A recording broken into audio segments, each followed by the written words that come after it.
Kevin tidak berbicara dan lanjut makan. Karina berkata lagi, "Gimana kalau aku pergi untuk panggil kakakku makan bareng?" Dia pernah mendengar kalau zaman dulu ada beberapa daerah yang tidak mengizinkan wanita makan di meja. Wanita harus pergi ke dapur untuk makan. Tapi Karina belum pernah dengar tentang pria yang bersembunyi di dapur untuk makan. "Kamu tidak tanya aku?" Secara tidak langsung Kevin setuju kalau Gushen makan bersama mereka. "Bukan gitu, aku pergi dulu." Setelah selesai bicara, Karina langsung menaruh peralatan makan dan berlari ke dapur untuk menarik Gushen keluar. Gushen menatap Kevin yang duduk di meja makan, berpikir kalau dia tidak akan peduli dengannya dan merasa bahwa Kevin terlihat sangat mempesona dan tampan. Kevin tidak tahan ditatap olehnya dan berkata, "Kalau kamu menatapku lagi, percaya atau tidak aku akan cungkil matamu dan merendamnya dalam formalin." "Gushen, maaf." Dia akan menarik lagi perkataan dan pujiannya barusan tentang pria ini. Pria ini memang iblis deh. Meskipun dia terlihat baik di luar tapi sebenarnya jahat di dalam. Gushen sangat ketakutan karena Kevin sehingga dia langsung menundukkan kepala dan makan tanpa berbicara. Karina merasa interaksi kedua orang itu sangat menarik. Kakaknya tidak takut pada apapun, dia hanya takut dengan kakaknya yang lain dan sekarang Kevin juga bisa membuat kakaknya ketakutan.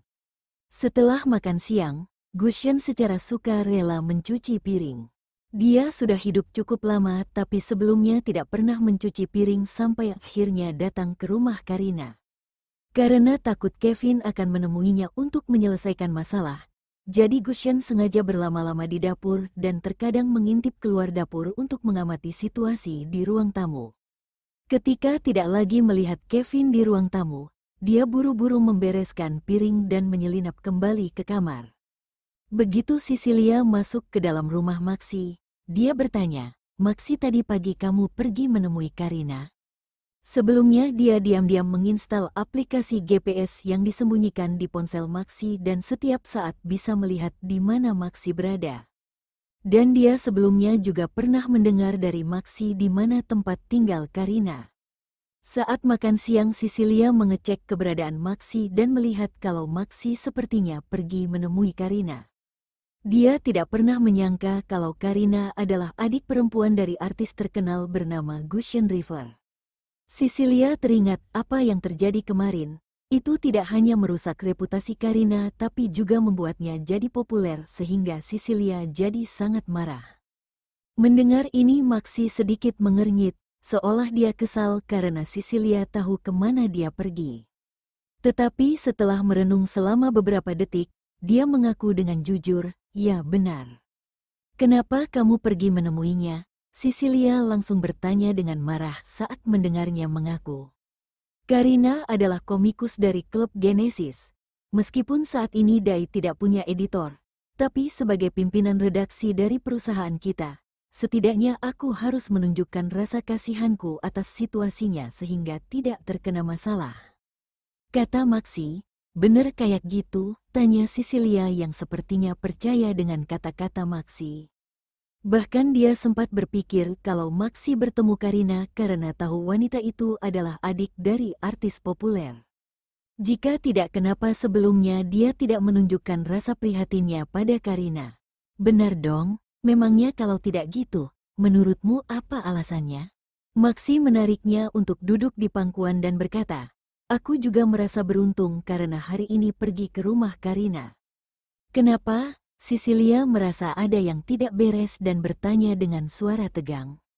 "Saat aku pergi ke rumahnya pagi ini, aku tahu kalau bos sudah mengatur editor baru untuk Karina dan editor itu wakil pimpinan dari klub komik kita." Maxi berkata dengan serius. Ketika Cecilia mendengar itu, tiba-tiba dia menjadi gugup. Di masa lalu dia mengandalkan Maxi untuk menjadi pimpinan redaksi klub komik dan pacarnya. Jadi dia dengan sengaja mengambil banyak peluang promosi yang seharusnya untuk Karina. Cecilia dan Maxi adalah sepasang kekasih, tapi mereka juga bekerja sama. Maxi menjamin bahwa karyanya akan dipromosikan secara besar-besaran dan sebagai imbalannya, Sisilia akan memberinya 15% dari royalti setiap bulannya kepada Maxi. Meskipun pimpinan redaksinya adalah Maxi, tapi kalau editor Karina adalah wakil pimpinan redaksi maka peluang promosinya di masa depan pasti akan berkurang setidaknya setengah. Selain itu dia juga akan kesulitan mendapatkan promosi. Sisilia berkata, Maxi bukannya kamu cukup akrab dengan wakil redaksi, Paza? Coba kamu diskusi dengannya dan, bukan Paza, Maxi memotongnya dan berkata dengan ekspresi sedih, tapi Moses, aku bertemu dengannya di rumah Karina tadi pagi. Aku tidak tahu apa yang terjadi padanya, tapi tiba-tiba dia datang dan melamar bekerja sebagai wakil redaksi dan jadi editor komik Karina. Sedangkan Paza dipindah ke departemen penerbitan sastra oleh bos. Klub komik Genesis memang lebih fokus memproduksi komik yang bagus. Bukan hanya sebagai klub komik pertama, tapi juga klub nomor 1 di negara R.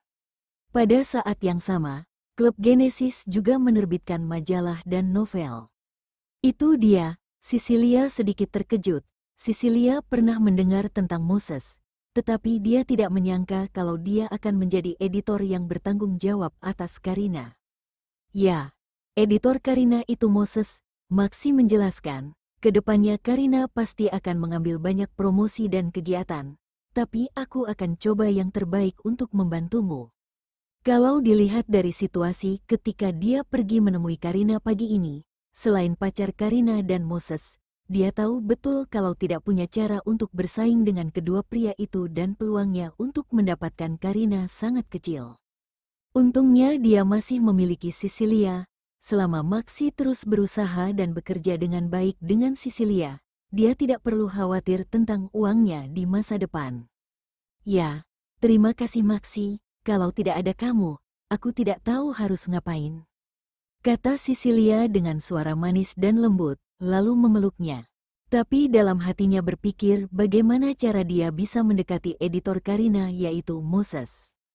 Meskipun Maxi adalah pimpinan redaksi klub komik dan punya kekuasaan, tapi bagaimanapun juga dia bekerja untuk dirinya sendiri.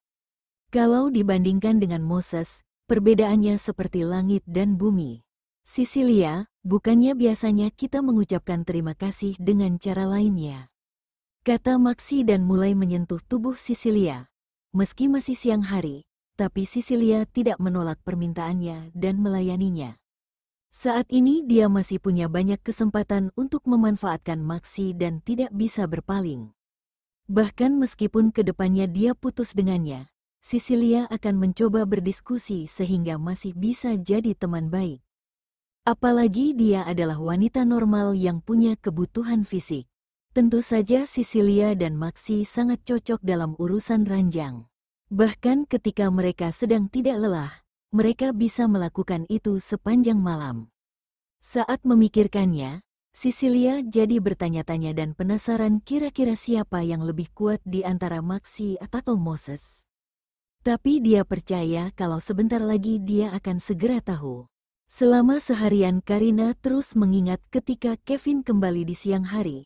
Dia berkata padanya di ruang kerja bahwa akan menyelesaikan masalah dengannya di malam hari setelah makan malam.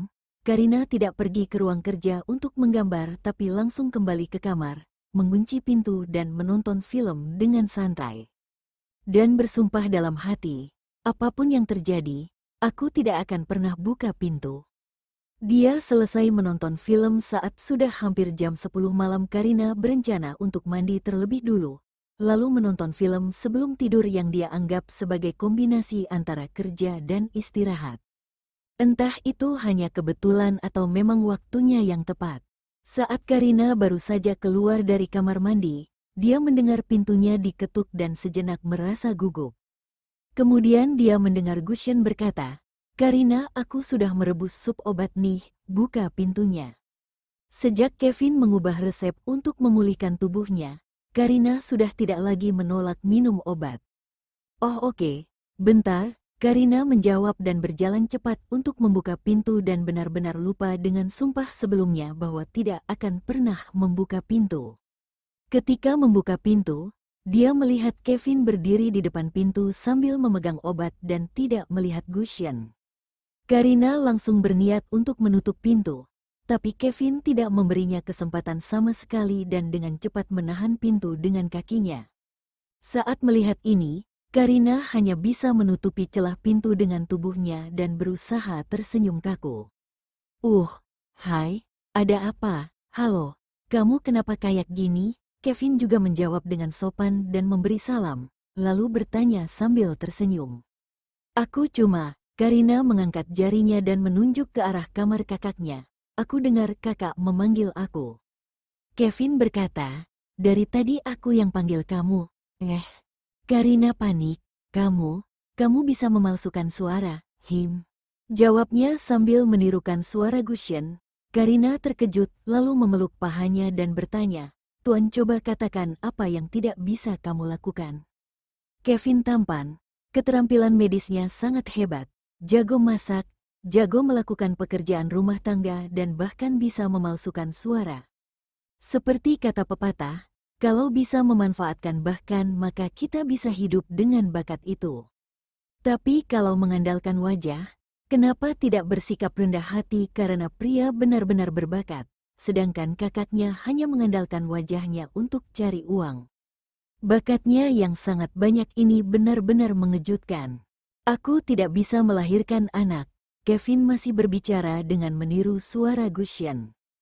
"Karina, minum obatnya." Kevin menyerahkan mangkuk berisi sup obat padanya. "Baiklah." Karina selesai minum setengah mangkuk obat itu dalam 2 teguk dan mengembalikan mangkuknya kepada Kevin. "Good night." Kevin tetap tidak pergi dan tersenyum. "Kenapa? Apakah ada yang lain?" Karina sedikit khawatir untuk bertanya. "Menurutmu gimana?" Kevin bertanya balik. Karina mulai merasa sesuatu yang tidak beres dan tiba-tiba teringat kejadian tadi siang lalu berkata, "Kurasa tidak ada." Kevin tidak keberatan untuk mengingatkannya. "Tadi siang aku bilang apa padamu?" Aku tidak ingat tuh. Kayaknya kamu tidak bilang apa-apa deh." Karina menggelengkan kepala untuk menyangkal dan mencoba menutup pintu dengan paksa untuk mencegahnya masuk ke dalam kamar. "Aku bilang akan menyelesaikan masalah denganmu malam ini, tentang fakta bahwa kamu bohong lagi padaku." Kevin tidak memberinya kesempatan untuk pura-pura bodoh. Karina baru saja selesai mandi, masih memakai jubah mandi sehingga leher dan tulang selangkanya terbuka dan sangat menawan. Rambut basahnya masih meneteskan air yang menetes ke jubah mandi, tulang selangkanya dan terlihat sedikit seksi. Aroma sampo dan sabunnya juga sangat wangi sehingga Kevin ingin membenamkan wajahnya di leher Karina. "Aku tidak bohong kok, itu Gushen dan aku tidak tahu apa-apa. Kamu temui kakakku saja."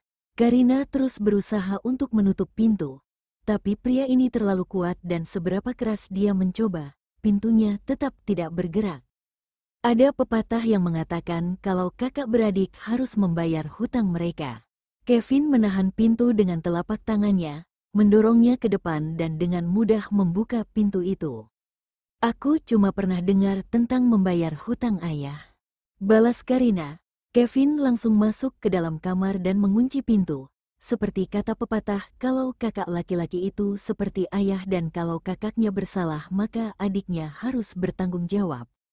"Artinya sama saja, kan?" Karina berkata dalam hati. "Pola pikir pria ini memang sangat istimewa. Aku tidak mau, jadi pergi ke kakakku saja ya." Sebelum dia selesai bicara, tangannya sudah dicengkeram, ditarik dan dipeluk oleh Kevin.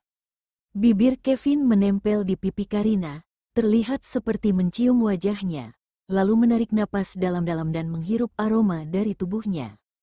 "Karina, kamu wangi ya," bisiknya. Aku barusan mandi pakai sabun gel. Apakah kamu mau beli sabun gel yang aku pakai ini? Aku bisa kasih tahu kamu mereknya."